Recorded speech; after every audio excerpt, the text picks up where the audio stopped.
Halo, perkenalkan nama saya Melissa Kasakian. Saat ini saya akan mempresentasikan UTS untuk mata kuliah Pendidikan Agama dengan judul PPT-nya adalah Kerukunan Umat Beragama di Indonesia. Kita masuk pada slide yang pertama. Kerukunan umat beragama di Indonesia dalam perspektif agama dan filsafat.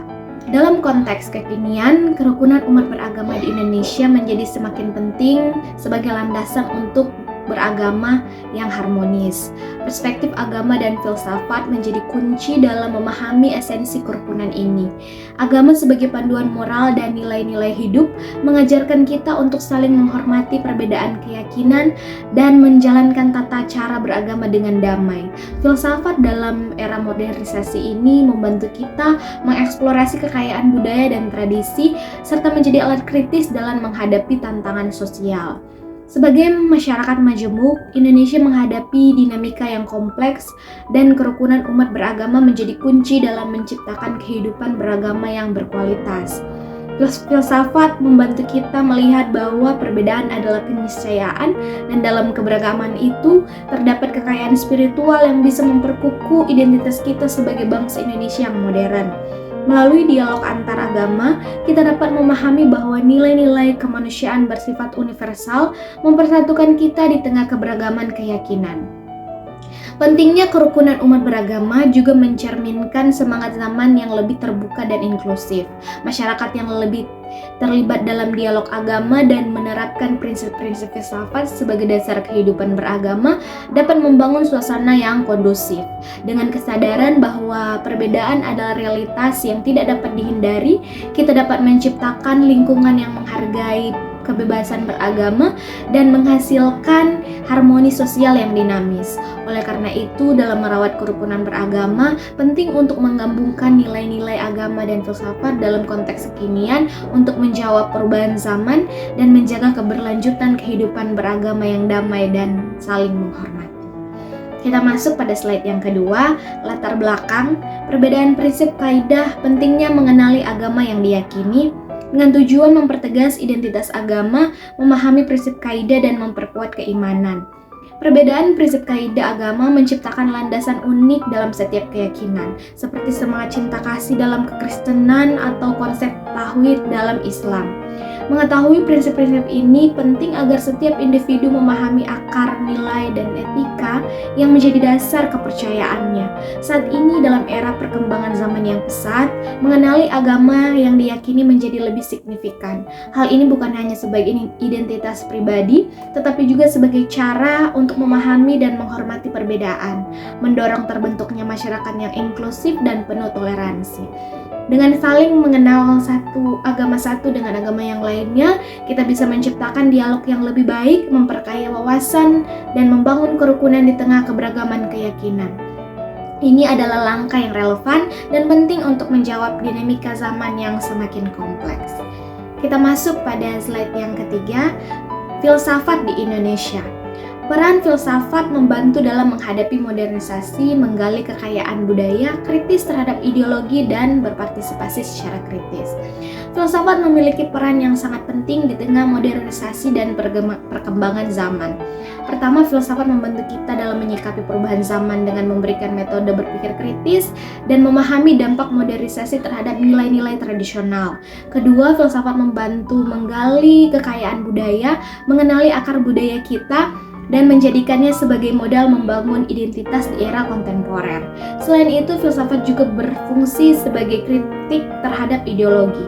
Dengan cara ini, filsafat membantu kita untuk tidak mudah terpengaruh oleh pandangan-pandangan yang sempit atau terpaku pada satu ideologi saja. Kritik ini menciptakan ruang untuk pemikiran yang lebih terbuka dan inklusif. Terakhir, filsafat mendorong partisipasi kita dalam kehidupan intelektual dan masyarakat secara kritis. Ini berarti kita tidak hanya menjadi penonton yang pasif, tetapi juga aktor yang terlibat dalam membangun pemikiran dan tindakan positif untuk kemajuan bersama. Dengan kata lain, filsafat adalah alat yang relevan dan bermanfaat dalam membantu kita menghadapi tantangan zaman, memahami dan melestarikan kekayaan budaya, mengkritisi ideologi yang mungkin merugikan, dan aktif berpartisipasi dalam pembentukan pemikiran dan tindakan yang membawa dampak positif pada masyarakat dan dunia di sekitar kita. Slide selanjutnya, filsafat dalam dialog agama. Dasar dialog argumentasi berdasarkan rasionalitas dan manusiawi. Keberagaman, pentingnya filsafat dalam memecah masalah nasional melalui dialog antar agama. Dasar dari sebuah dialog yang efektif adalah argumentasi yang berdasar pada rasionalitas dan nilai-nilai kemanusiaan. Dalam konteks keberagaman, pentingnya filsafat muncul sebagai alat untuk memecahkan masalah nasional melalui dialog antar agama. Filsafat membantu kita membangun argumentasi yang rasional, artinya argumentasi yang didasarkan pada logika dan pemikiran yang jelas. Dengan pendekatan ini, dialog antar agama dapat dilakukan dengan saling menghormati dan mendengarkan satu sama lain tanpa terjebak dalam emosi ataupun fanatisme. Filsafat juga membimbing kita memahami nilai-nilai kemanusiaan yang mendasar seperti toleransi, persamaan hak, dan rasa saling menghargai. Dalam era perkembangan zaman di mana perbedaan semakin terlihat, filsafat menjadi kunci untuk membuka ruang dialog yang konstruktif. Melalui filsafat, kita dapat membangun landasan pemikiran yang mendalam, menghargai perbedaan, dan mencari solusi bersama untuk masalah-masalah nasional. Dengan demikian, filsafat tidak hanya menjadi alat intelektual, tetapi juga menjadi pendorong dialog yang inklusif, yang sangat relevan dan mendukung dalam membangun masyarakat yang harmonis dan berkeadilan. Kita masuk pada slide selanjutnya, cara beragama di Indonesia. Cara beragama di Indonesia dibagi atas 4. Yang pertama tradisional, yaitu berdasarkan tradisi nenek moyang. Yang kedua formal, mengikuti formalitas lingkungan. Yang ketiga rasional, berdasarkan pemahaman dan ilmu. Yang keempat metode pendahulu atau berdasarkan akal dan hati yang dibawa wahyu. Pandangan beragama dapat dibagi dalam 4 kategori ini, yaitu yang pertama tradisional. Pendekatan tradisional didasarkan pada kepercayaan dan praktik yang diwarisi oleh nenek moyang ataupun tradisi leluhur. Penganut cara beragama tradisional cenderung mempertahankan keyakinan dan praktik sebagaimana yang telah diajarkan oleh generasi sebelumnya. Mereka kuat dalam menjalankan ajaran nenek moyang dan enggan menerima perubahan ataupun pembaharuan. Yang kedua adalah formal. Orang yang mengikuti cara beragama formal cenderung mematuhi aturan dan formalitas yang berlaku di lingkungannya atau masyarakatnya. Mereka sering mengikuti norma-norma dan tata cara agama yang diakui secara resmi. Kemungkinan besar tingkat ketaatan terhadap aturan agama bisa berubah jika berpindah lingkungan atau masyarakat yang berbeda. Yang ketiga, rasional. Pendekatan ini lebih fokus pada pemahaman dan ilmu. Penganut cara beragama rasional cenderung mencari pemahaman mendalam terhadap ajaran agamanya dengan menggunakan pengetahuan, ilmu, dan pengalaman. Mereka dapat berasal dari berbagai latar belakang tradisional ataupun formal, tetapi cenderung lebih terbuka terhadap perubahan dan pembaharuan. Kemudian, metode pendahulu.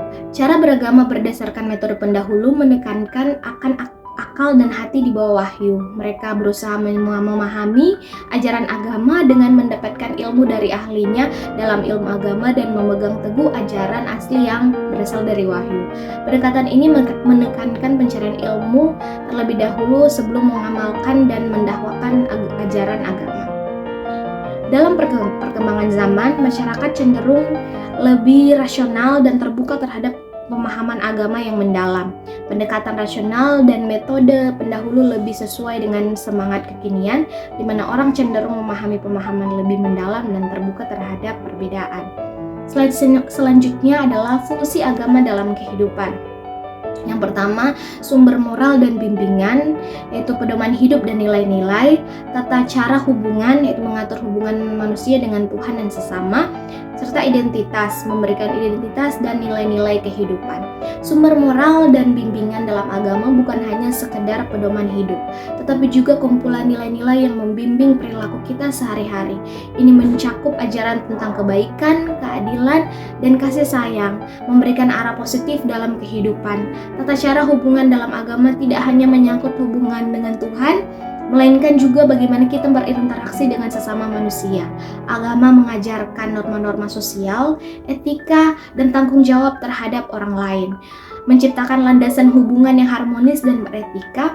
Identitas dalam agama bukannya sekedar label, melainkan juga fondasi dari nilai-nilai yang dianut.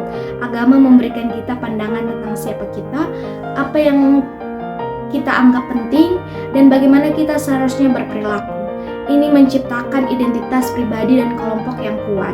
Dengan kata lain, agama tidak hanya memberikan petunjuk hidup, tetapi juga membentuk landasan moral, mengatur hubungan sosial, dan memberikan identitas yang mendalam bagi individu dan komunitasnya.